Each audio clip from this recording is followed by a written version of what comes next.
of you who are wondering where you are in the session, Sustaining Digital Transformations in Legacy Organizations. You'll see myself here, your host, and our panelists are on screen, as well as our Slack moderator. I'm going to go ahead and share a presentation to get us started. Just as a kickoff, make sure we're all grounded in Slack, but then we're going to turn it over to our panelists here. We're going to have a Q&A session with them, and then at the end, you're all going to be invited to join us with any questions that you may have as participants. So let me go ahead and start with sharing that presentation. Okay. Hopefully you can all see my screen where it says Sustaining Digital Transformations in Legacy Organizations. If you're having any trouble, please go ahead and use our chat. You can put any issues into that you're having into the chat there. And let me go ahead and dive right in. First of all, let me introduce myself to you. My name is Larkin Ryder. This is the Code for America Summit. My pronouns are she, her. I am the Director of Product Security at Slack. I'm coming to you from my undisclosed location here. This is my home office, as I'm sure so many of you are working from your home offices. I apologize if you hear any construction noise. There is a construction project happening next door to me. Hopefully, the fine folks over there will be taking their lunch break soon and the power tools will stop working. I'm not sure, but we'll see if we can get through this. All right. So here we are with Code for America. This is very exciting for me. In 2009, Jen Palka had this great idea about the effective use of technology and design and what it could do for government services. People have high expectations based on their work with tools in the public sector. Well, that same year, our CEO, Stuart Butterfield, a wonderful technologist, had an idea as well. His was for a massively multiplayer online role-playing video game called Glitch. Both these leaders knew that they wanted to build community through the use of technology. Fast forward to 2014, another big inflection point for both of those communities. That's when Jen Palka founded the US Digital Service, bringing design and technology formally into the federal government. And that was also when TinySpec pivoted into what is now Slack. We're honored to be here with Code for America and the US Digital Service, and we're honored that so many of you are using Slack. One thing we have in common is that we're no longer startups.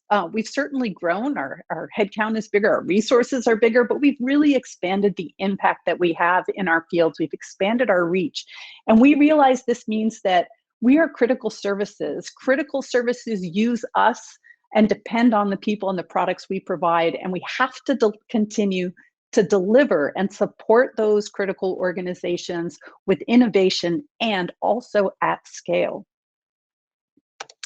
All right, so this session today will give you a quick overview of Slack, and then I'll be joined by my esteemed panelists. So these are some friends in the federal customer space, and they are here to discuss how they are bringing modern tools and practices into government, maturing them into sustainable engines of innovation. These panelists will explore their journeys in adopting and using modern tools at both a personal and organizational level.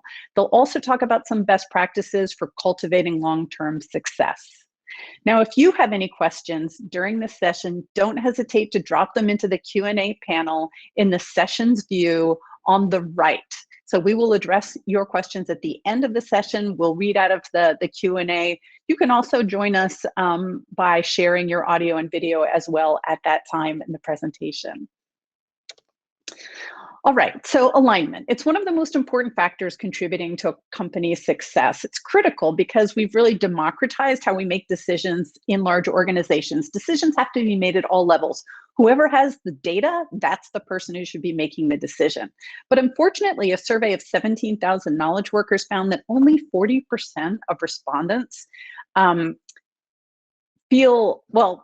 of respondents feel disconnected from their colleagues and not even really well aligned to their company's goals. And that was a survey that we took before the pandemic.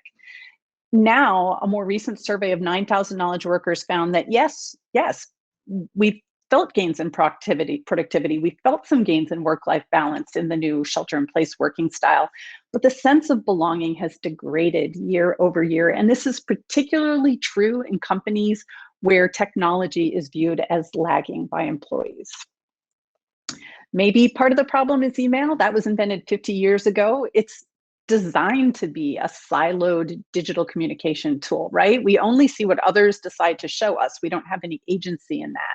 Others decide where we put our attention and when we put our attention into those things. It's also, for me as a security professional, a wide open door to all the people who want to put content in front of my employees so they can be phished. That's always concerning for me. Video conferencing solves part of this problem. We do feel a little more connected when we're in a visual medium, but it can be fatiguing, and it is a demand on physical blocks of our time, right? Parts of our calendar have to be carved out for these face-to-face interactions.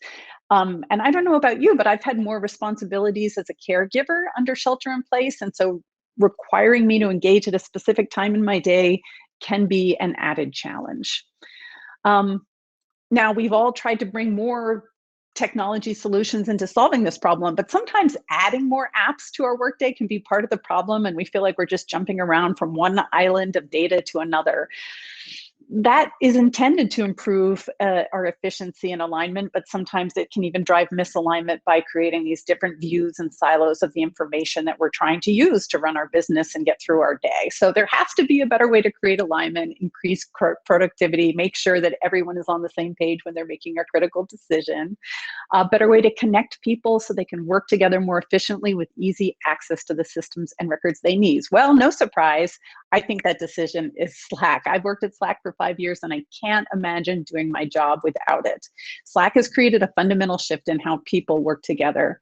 Enterprise-grade, channel-based messaging platform is the way we describe Slack. It's been created to provide an extensive way to integrate all of the information and tools that your teams are using.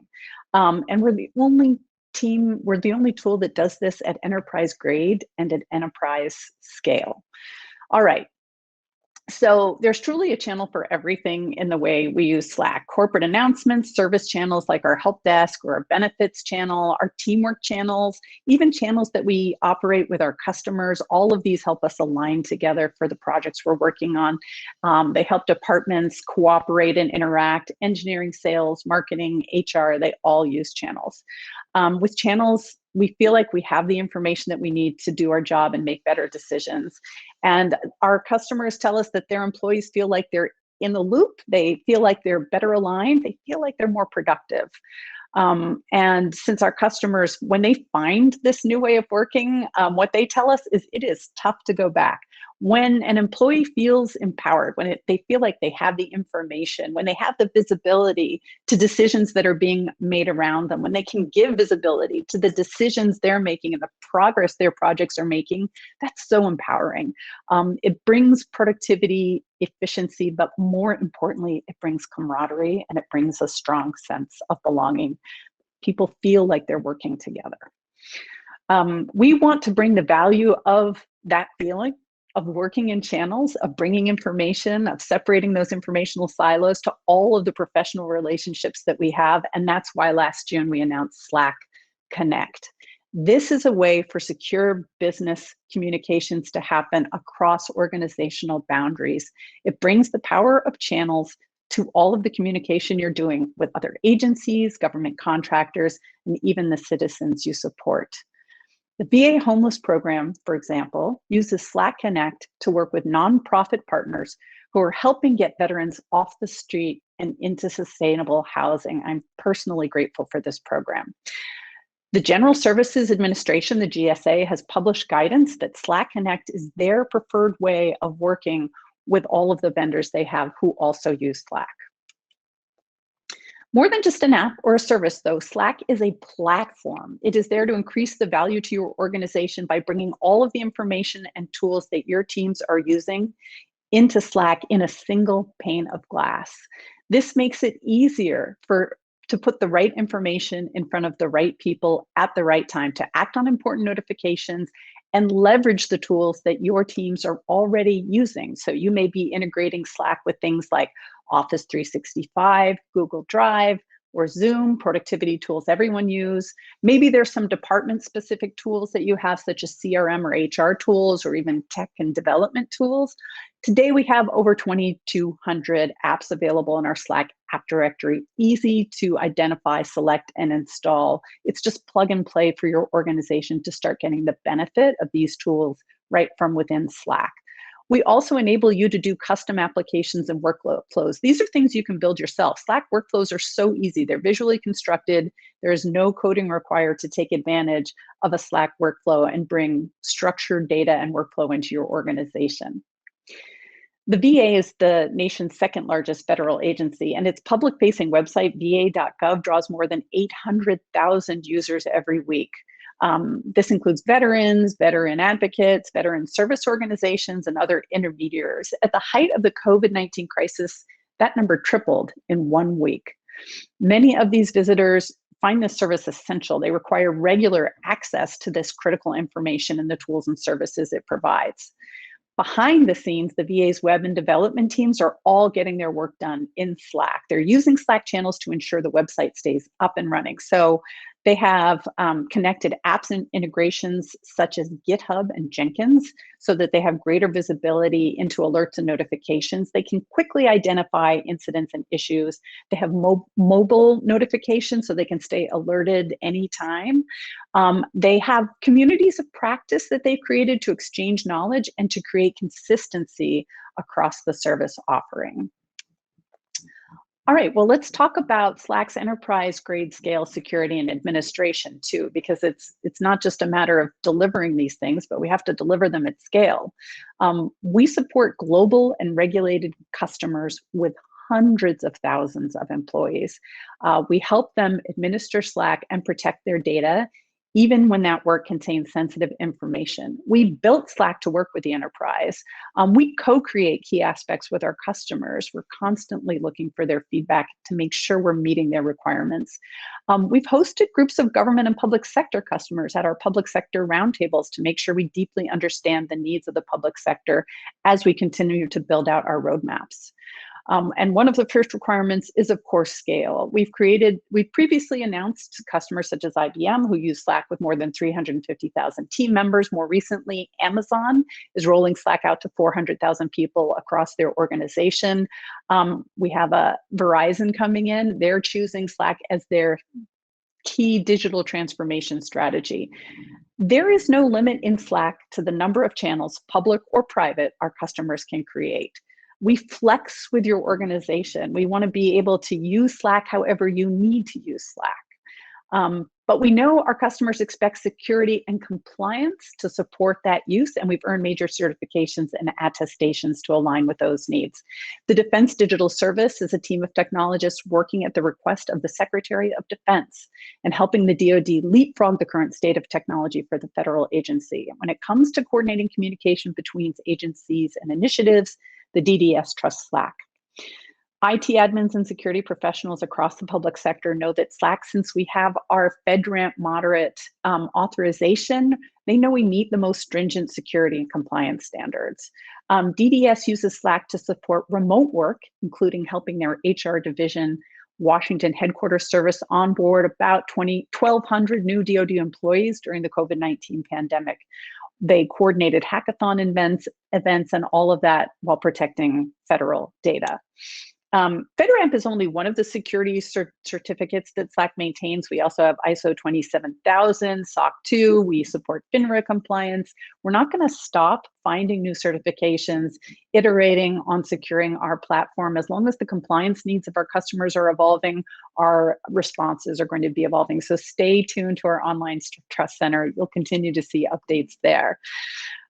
Security isn't just about audits, though. We've built security into our product at a very fundamental level.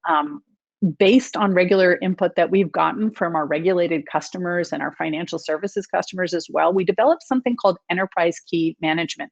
This capability is unique to Slack. You can bring your own keys. We will use those keys with your permission to encrypt all of your data in Slack.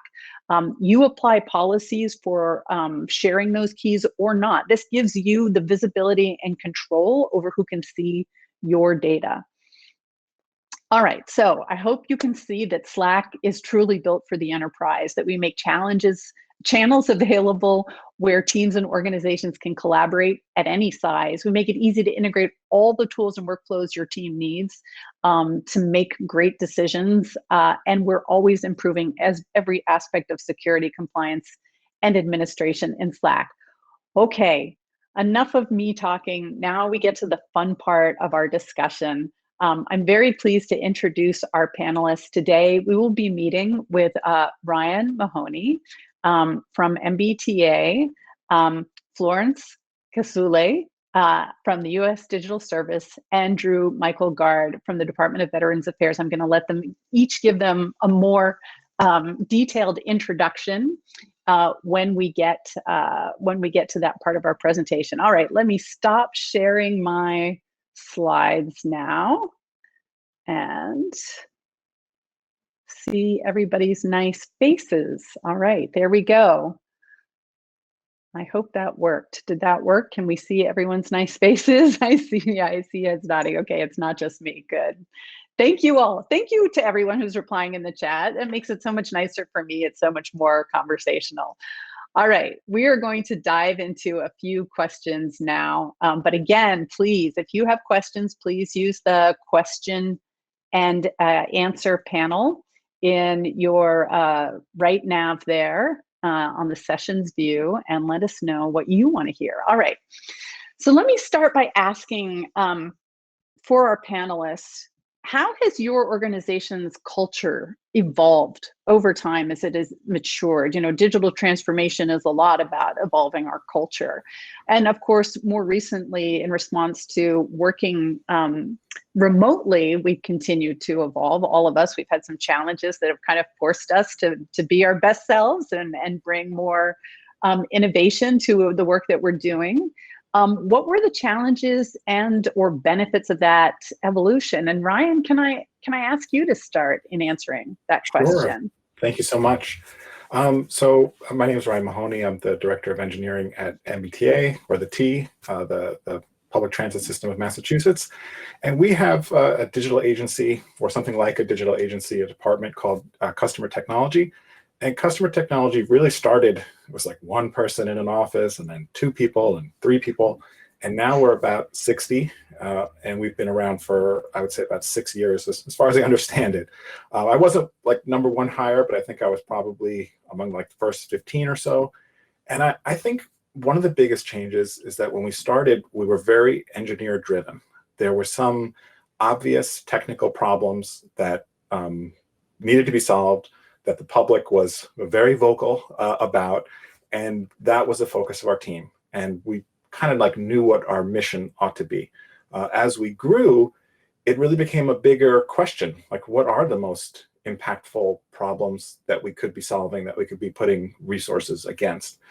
So I would say, although we were always somewhat cross-functional, I think that engineers, such as myself in the beginning, had a lot of influence and had a lot of, I don't know, ability to kind of steer things a certain way, whereas now engineers do not make up the majority of our team, and we're broken into these groups, and every group has engineers, product managers, designers, and researchers, and it gives us a better framework with which to really evaluate, like, what are these impactful problems that you could solve with technology, and how are you going to even measure that it's delivering the kind of result that you want, in our case to our riders, but to the public. Right. Wow, that's great. Thank you. Measuring results, that's something that's near and dear to my heart. That's a particular challenge in the area of security. I can appreciate. That's something that we all struggle with. Florence, let me throw that same question over to you. Sure. Hi, everybody. My name is Florence Casule, Director of Procurement with the U.S. Digital Service. So similar to Ryan, when the USDS started, we started out of the healthcare.gov launch a few years ago. And when that presented itself as a technical issue, brought together to help resolve that issue. over the years, we've grown and grown. And in terms of maturing, our teams are very similar to Ryan's in that we consist of engineers, product folks, designers, and folks like myself who are in procurement, and some people who now also have like a legislative background.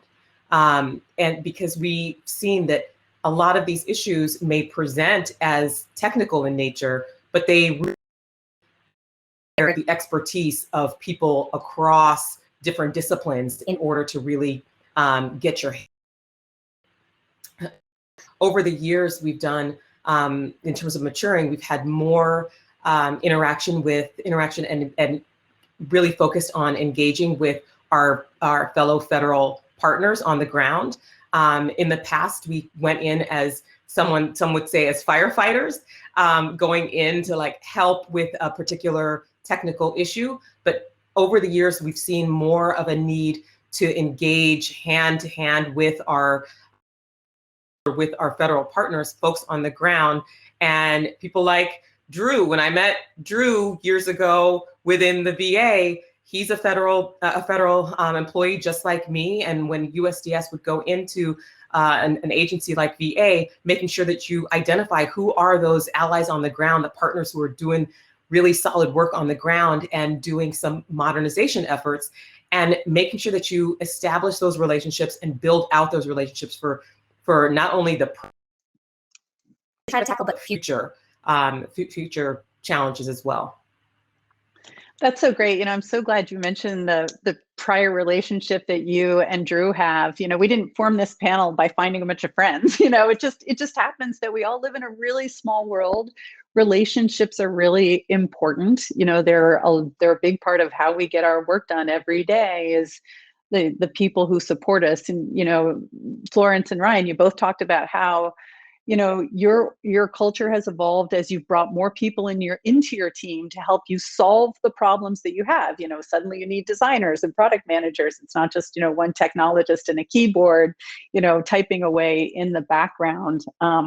We build those relationships because, whether it's peers from our offices who rely on our services, we have outside expectations that we have to bring into consideration, right? And those outside expectations are definitely one of the things that has changed a lot over time, right? So we form those relationships to keep abreast of those expectations. Drew, maybe you could weigh in and tell us about how those outside expectations have changed over time for your team. Yeah, absolutely. Thanks, Larkin, for having me here. And it is great to see Florence. She was an amazing asset of the VA, and it's great to see be on a panel with her today.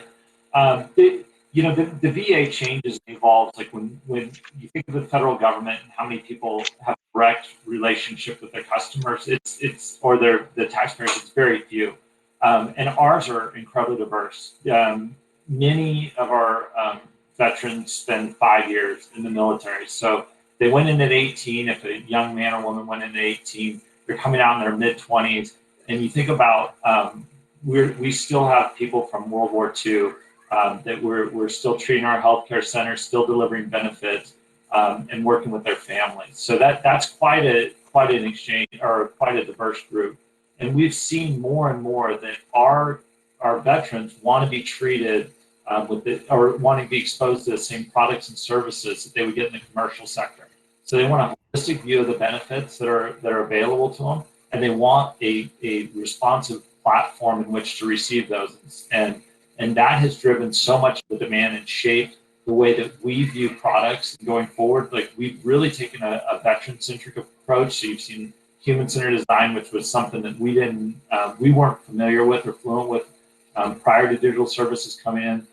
You see a lot more use of commodity or SaaS and PaaS platforms. And then where we do build custom applications, because there's nobody else that has something like our homepage, va.gov, and the complexities behind it.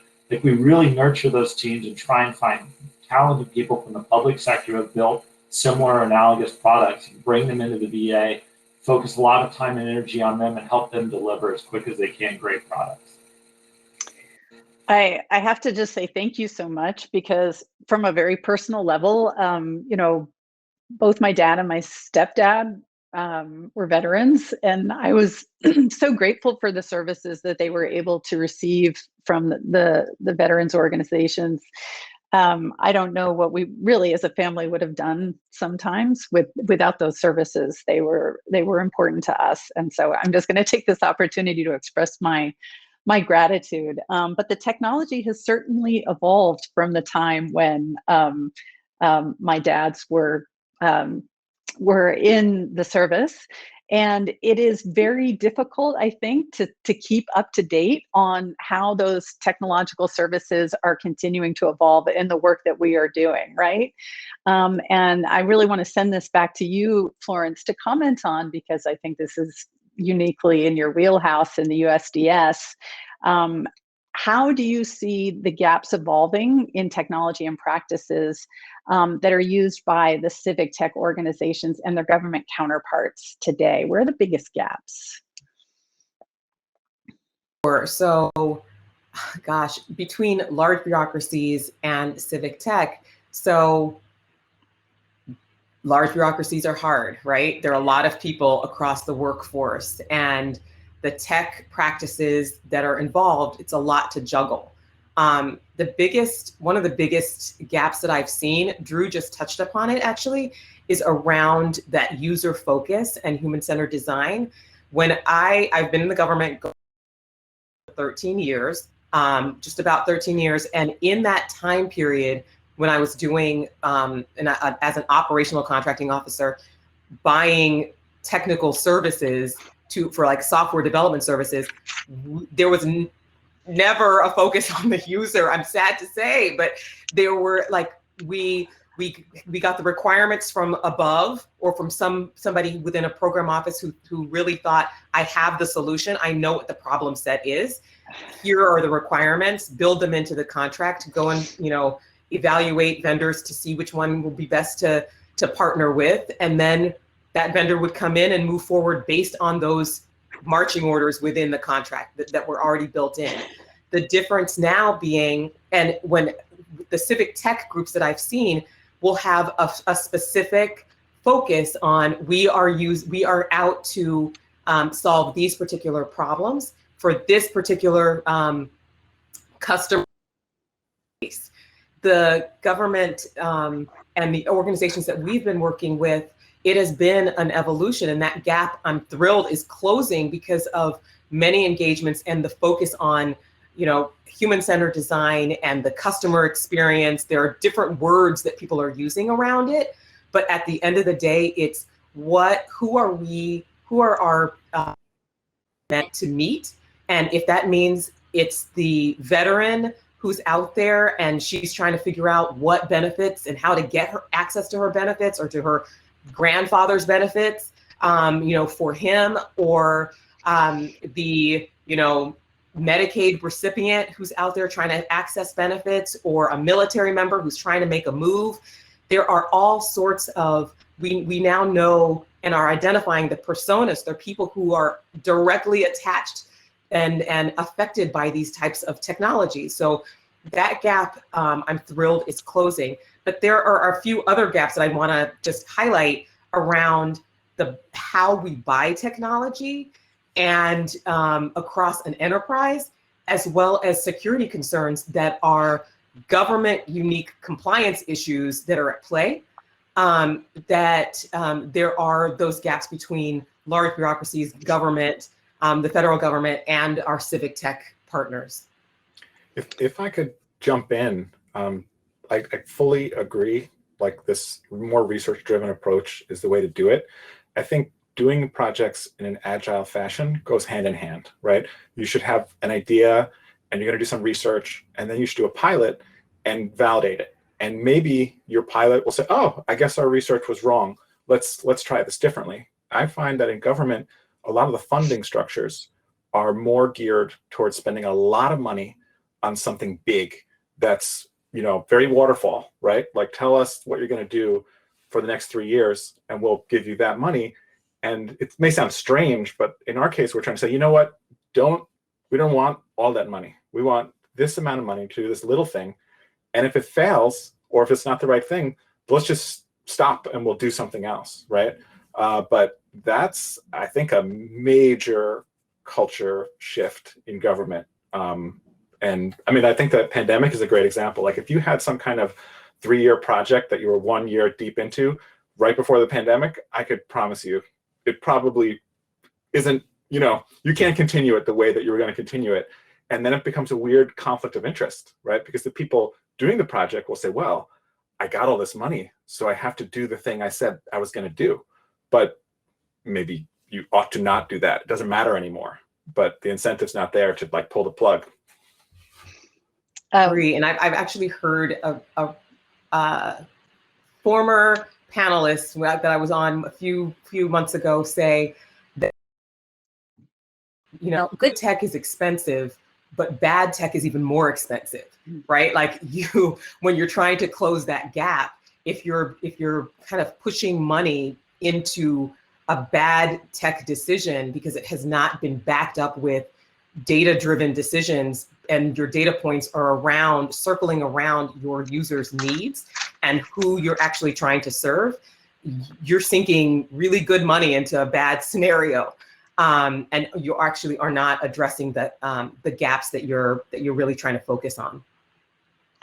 Oh, these are some great takeaways. I mean, these things are so true. You know, it's funny how people think they can sit back still in an ivory tower and conceive of the product that their users are going to need. And that's been one of the best things for me about working at Slack is the chance to work so closely with our customers. It's just it's built into our DNA, but we have all the flexibility of being a fairly young SaaS company in our purchasing processes, right?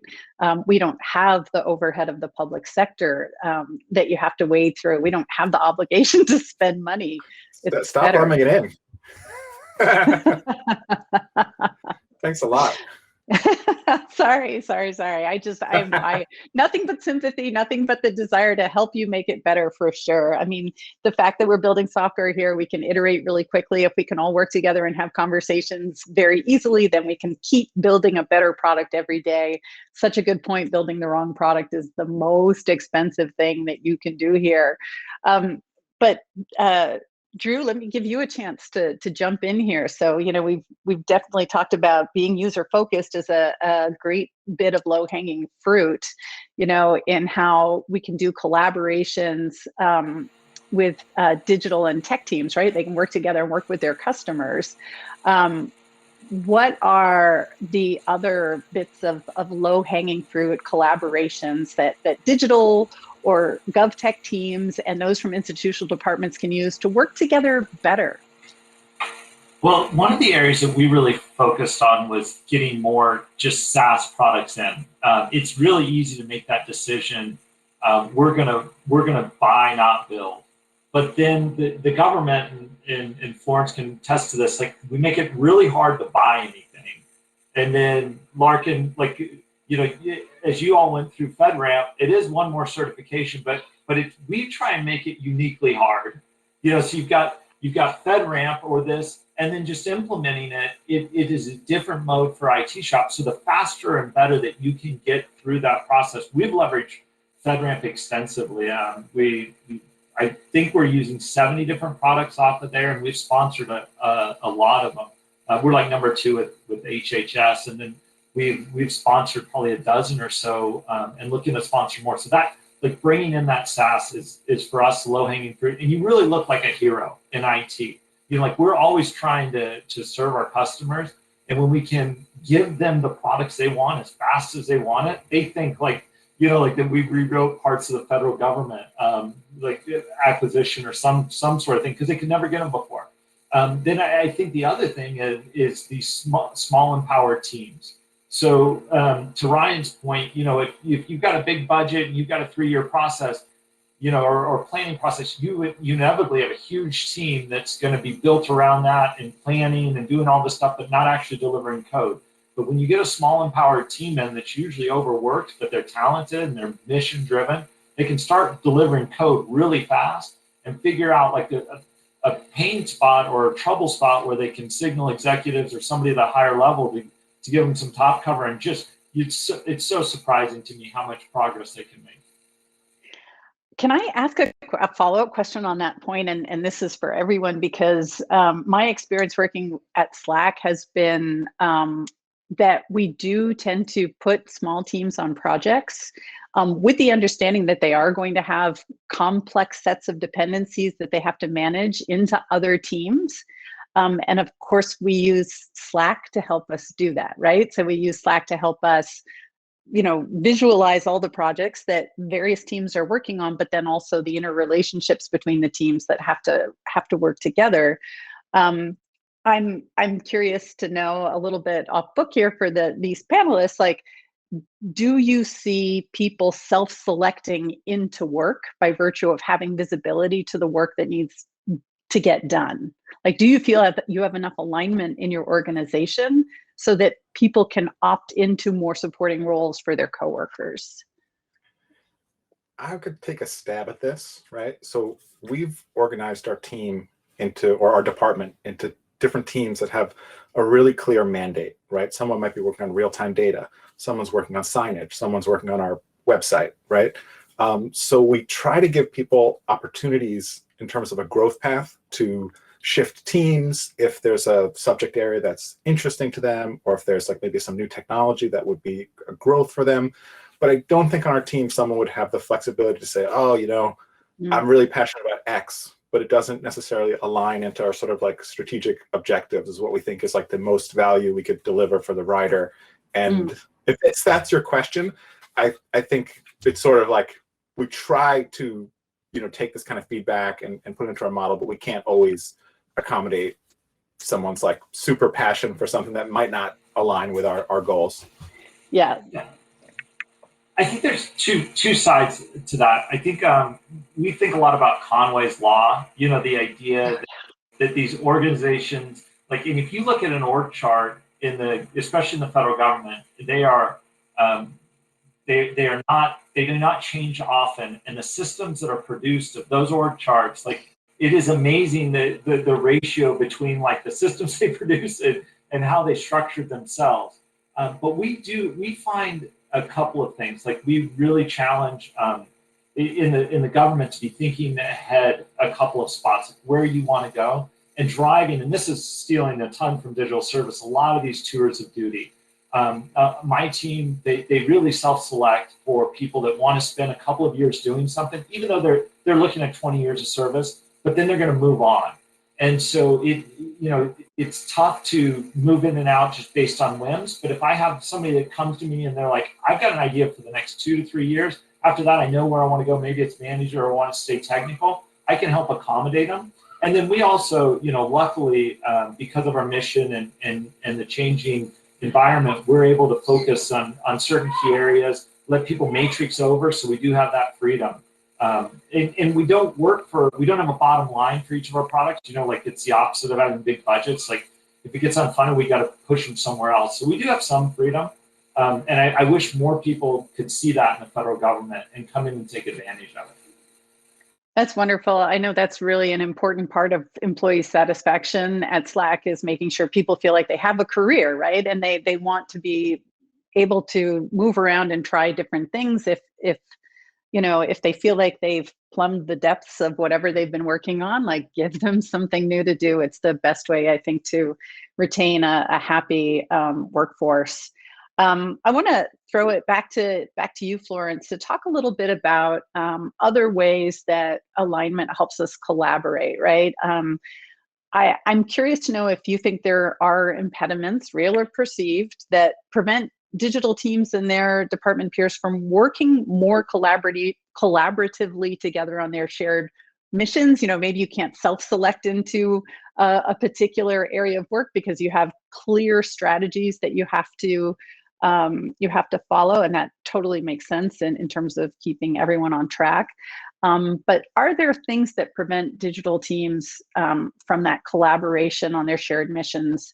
What is keeping them from being as effective as they need to be?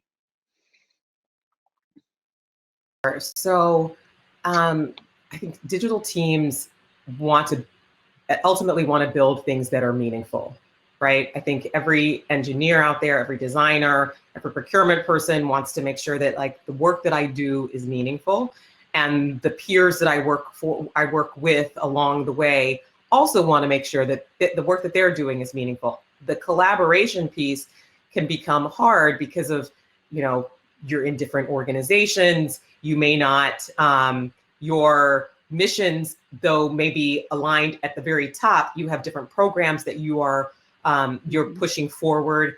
But I think some of the myths around, some of the impediments are like mythological, some of them are real. The real impediments that I've seen kind of revolve around, on the procurement side anyway, there are times where, you know, Drew's budget, and I want to take a minute just to explain one thing, because I know that there are some people in our audience who are not federal government like wonks, right? Like they've not worked in this space. So when we in the federal government are talking about customers, we're not talking about the American public who may be like going to be benefiting from some of the things that we are building. There are times when the customers that we're talking about are other offices, sister offices, brother offices, whatever, within our own agencies. So, you know, you'll have a CIO shop that is in charge of the tech within an organization, and their customers are the agencies. Bless you. Their customers are the agencies, the other organizations within the agency that are benefiting from their servicing. So taking that into consideration, some of the real impediments that I've seen on the procurement side are real and important in that we within acquisitions have the taxpayers' dollars to make sure that we are protecting. And there are times when our tech brothers and sisters out there want to move forward and buy a thing or buy something that is going to help them collaborate with other groups across an agency. And we have to make sure that we are doing the due diligence. We're making sure that all of the right boxes are checked in terms of compliance, and the right appropriations are being met, all of that along the way. And that can definitely be seen as an impediment, but it's a real impediment in terms of making sure that we are protecting the taxpayer's dollar. But there are solutions to that in terms of working together so that the procurement people fully understand what is the goal, what are we doing, what exactly are we buying, and how can we ensure that everyone is being collaborative across the board. But I think in terms of the myth side, there are times when the collaborations, people are saying, oh, we can't buy these types of tools, or we can't use these types of things because of X.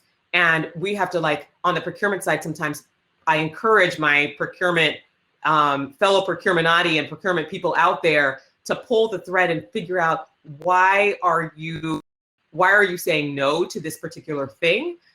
Listen with all of your senses to the technologists on the ground to ensure that you understand what is the tool or the different things that they're trying to buy, and what exactly is it that is in front of them in order to encourage the collaboration. There are plenty of tools out there, and there are plenty of ways that we can collaborate. But in this world that we're in now, where we have Zoom and we've got all these other different, platforms to meet, I've seen more collaborating happening now in the last year, which is incredible, pandemic, than I've seen in the past, because I think some walls have come down in terms of people reaching out to one another and being able to meet quickly within these kinds of spaces. Thank you for all of that, Florence. Like, I'm seeing so much love in the chat for everything that you're saying there. busting the myths around security, that like defines my whole job, right? Making sure we challenge assumptions so we get the facts out there. That's one of the ways we can best serve people. All right, there are great comments in the chat and questions. So I'm gonna just say one last question here to close this out from everyone. Tell me, from both a personal and organizational perspective, how has your approach changed from when you first joined your office until now? And then we're going to take it into the questions from the audience. So I'll go first, because that way, like I'll let you get the others to expand. Mine has been shifted from what we build to how we build. So I came in and I was like, these are the solutions that are going to fix the federal government. Like, I just need these 3 things to get it. But that's not it. Like, you want, when you leave an organization or you leave a project, you want to leave best practices behind. That's what's going to shape the federal government longer. Like how senior leaders talk to mid-level leaders, how they plan through the lower levels down, like how they think about the veteran for us, how they think about, you know, the product they're shipping, how quickly they need to implement, you know, and resiliency. All of those things are, you know, like that pendulum has got to go back, you know, towards how they build. And if you can leave that behind, then that's far better than a product. Wow, that's a lofty goal. All right, Ryan, Florence. I'll say, and I think it's also related to your last question. When I came into, you know, GovTech, I had been working for many years in the private sector, right? And I hadn't really reflected much on how, you know, the companies that I work for really invested in technology and training and really demanded like modern approaches, right? So when I came into doing government work, you know, you're part of a team, you're going to build something new, right? A lot of teams are formed to build some big thing, right? But there are other teams that exist before you, right? People who had been in these legacy organizations for a really long time. And I'll say, when I first came in, I was pretty arrogant, right? I was like, oh, I know the right way to do this, and these people don't. You know, what's going on here, right? And I think that kind of arrogance, it wasn't only me, right? But anyway, this kind of arrogance that I think our team had really contributed to damage to relationships, right? And eventually, these teams need to work together, right? Some of the problems that the public needs solved really would depend on a legacy team and a newer team to collaborate, work together very effectively, right? So over time, I have to say that I changed my attitude. I looked at the people who had been working here for longer as kind of heroes, in the sense that they chose to make a professional sacrifice. They decided to work in government to support antiquated systems that weren't gonna, you know, give them the best resume ever, to benefit the public. And they're kind of like and we're on standing on their shoulders, right? So I think, you know, being able to work, and I do believe that we do work together so much better now, but it really, yeah, it took time to understand things and find the right perspective. That's great, thank you. All right, Florence.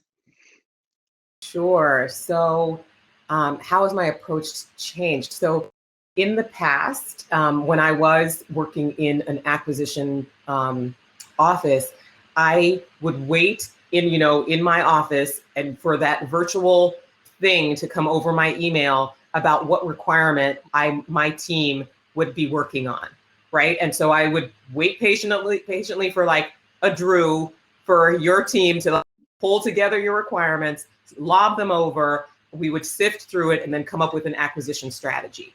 My approach has totally shifted in terms of I am an advocate for being like the ultimate ear hustler, right? Like I want to be in on your meetings as early as possible.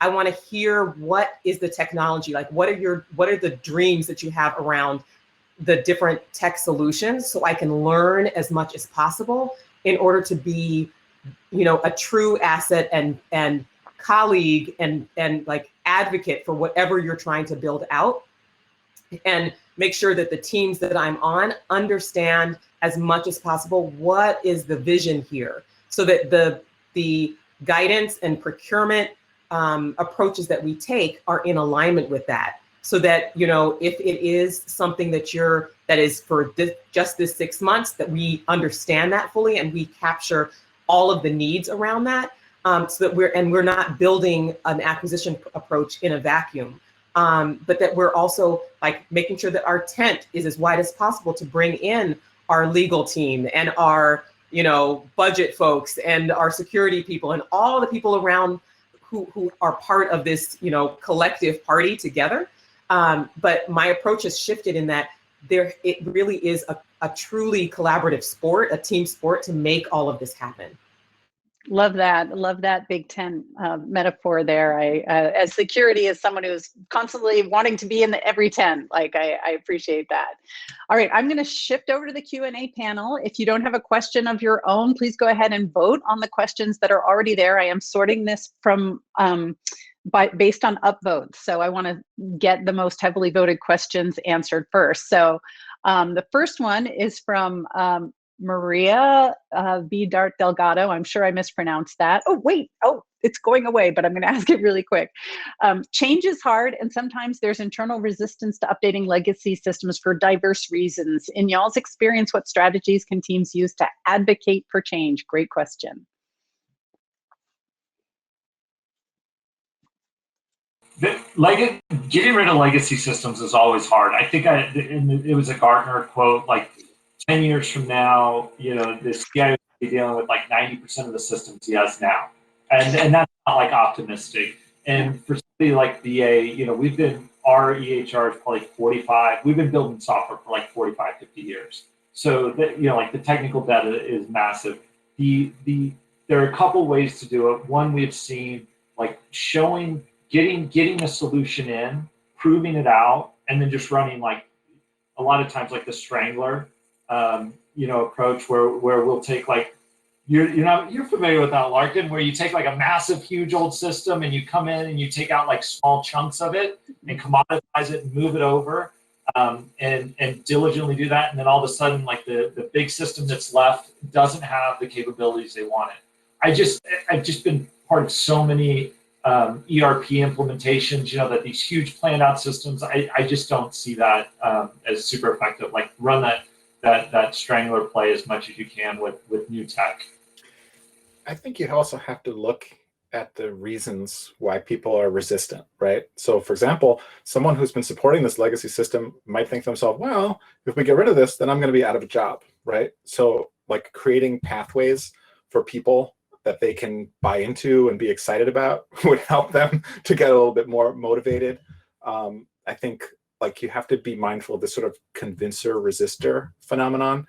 If you're coming at people too hard to make certain changes, that they're just going to push back on you, right? So finding really common ground around results that people want and trying not to be so personal would be strategies that when I have to be nice, that I use. I appreciate that. I'm going to throw this next question to you, Florence. What strategies, approaches have you found successful in real procurement change? So, starting small. I think Ryan mentioned earlier that there are times when, if the budget, it's typical for an agency to say, we have X and, kind of swinging for the fences towards a solution versus, working with your program officer, whoever your requirements owner is and whoever has those dollars, to say, let's try to start small and build an acquisition strategy and approach around that. And then, maybe doing on the federal side, going out there with a simplified acquisition. So, the threshold is $250,000. So, or you can go up to $7.5 million, given the FAR part, the Federal Acquisition Regulation part that you're in. But if you start small and try to prove out something, right? Figure out if that thing is real, and within your acquisitions, it reduces the risk as well on the acquisition side. You can also you can also bring in a lot more smaller vendors when you're dealing with those smaller dollars or a more tightly scoped acquisition. So your acquisition teams, they too are learning this process, right? Like digital modernization and digital modernization transformation efforts. These aren't things that are only new for sometimes the tech people within your agencies, but these are new for your procurement folks. So sometimes they are not fully well versed in how to move forward and how to shape their acquisitions around that, how to evaluate what information do you need to put into your solicitations to actually make sure that you are evaluating the right types of criteria to ensure that you're getting the right kind of partner in for your whatever project that you're working on. But I would say starting small modular contracts is something that we encourage, so that you're building on a thing, and that you're not doing this big bang like expectation of you're swinging for the fences and you're going for a large, very, very large procurement. There's a time and place for that, but when you are in the learning stages and you're in the transformation stages, I advocate definitely for starting smaller and scaling out. Florence, can I ask you a follow-up?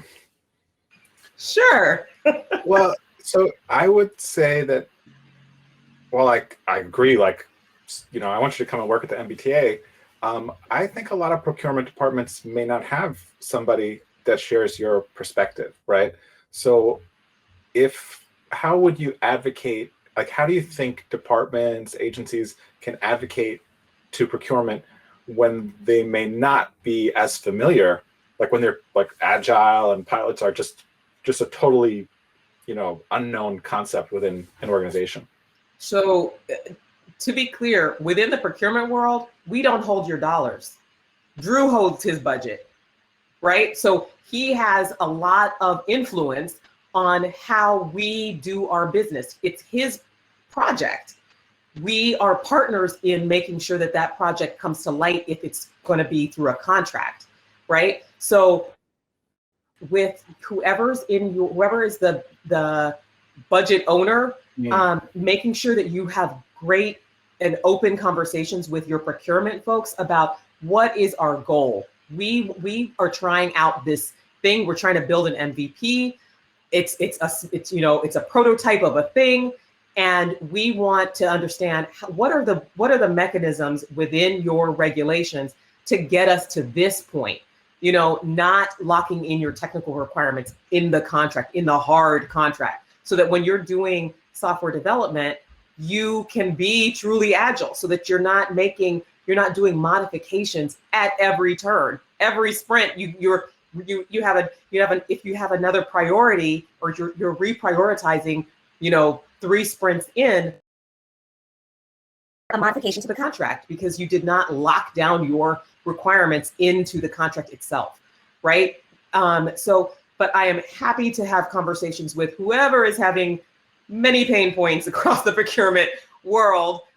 This is something that I do, my team does, across the different agencies that we work with. But I know that procurement is a significant pain point, or has been a significant pain point for so many people, and we're trying to get that slowly but surely.